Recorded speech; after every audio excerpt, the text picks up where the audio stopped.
En nombre del Padre, del Hijo y del Espíritu Santo. Amén. Este domingo nos proporciona el Señor la palabra a través del Evangelio de San Marcos, capítulo 10, 35 a 45.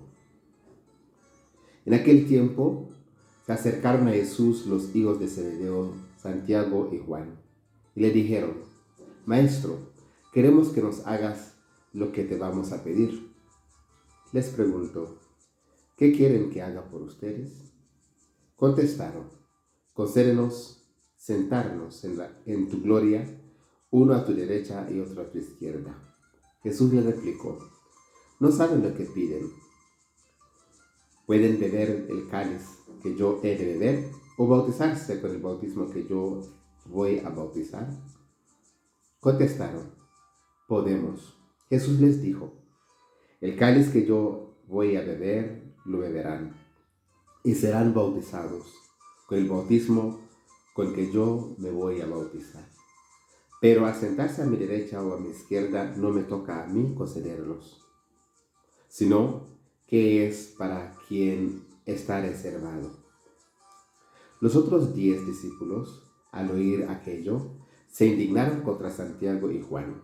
Jesús, llamándolos, les dijo: saben que los que son reconocidos como jefes de los pueblos los tiranizan y que los grandes les oprimen.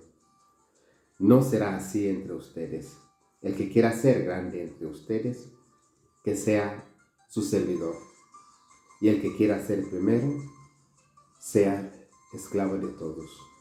Porque el Hijo del Hombre no ha venido a ser servido, sino a servir y dar su vida en rescate por muchos.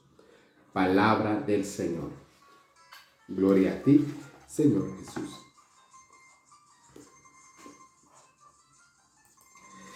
Querida familia, el Evangelio de hoy nos interpela a todos. Primero, Jesús experimenta una división entre los discípulos. Tristemente, surge de una familia querida como los de Zebedeos. Los dos tienen muchos motivos, sabiendo que ya Jesús se va a Jerusalén a enfrentar la muerte.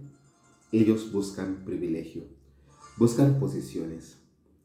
Cuando entra a nosotros la ambición de poder, la lucha entre los otros y los demás empiezan a sentirse en la iglesia. Fue el comienzo de una dolorosa, repetida historia de la división en la iglesia. Desde ese momento, ¿no?, de los conflictos internos, cuando empiezan a buscarse los privilegios y los puestos, empiezan a dividirse a ocurrir esos conflictos. Entonces ahí se desencadena todo lo que son rivalidades, lo que son envidias, lo que son indiferencias, etcétera, etcétera. Cuando alguien quiere dominar, cuando alguien quiere imponerse sobre los demás, el grupo empieza a desmoronar, ¿sí?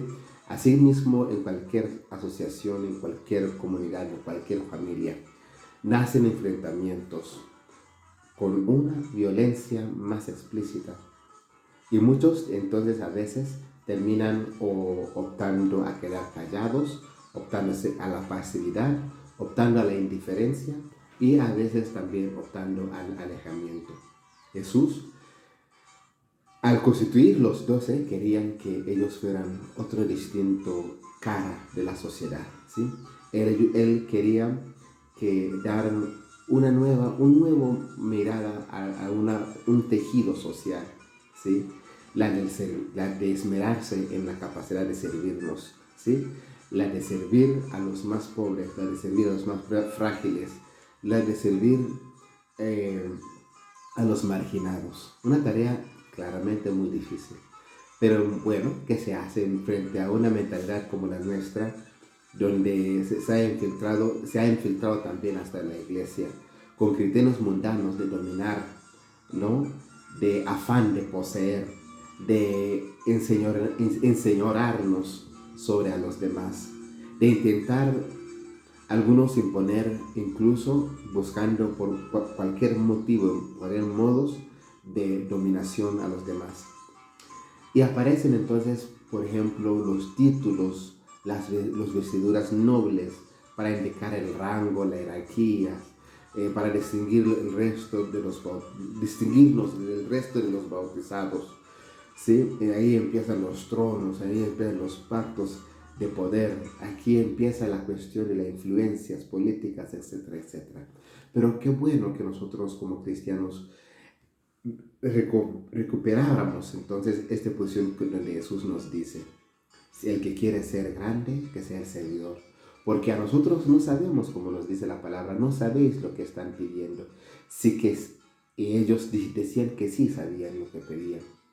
Entre los paganos y entre los que no son tenidos por gobernantes, dominan a las naciones y tiranizan a los pueblos. Jesús nos invita a sentarnos como hijos, como hermanos, y esmerarnos en la capacidad de servir. Mira, para terminar esta reflexión, pensamos seriamente quiénes son los que quedaron a la derecha y a la izquierda. Eran dos ladrones, ¿sí? Y no eran nadie más. Solamente Dios sabe cómo premiarnos. Pero a nosotros debemos ocupar el lugar más privilegiado, sirviendo los unos a los demás. Que el Señor nos bendiga y nos guarde de todo mal y toda ambición. En el nombre del Padre, del Hijo y del Espíritu Santo. Amén. Con usted, el Padre Kiptum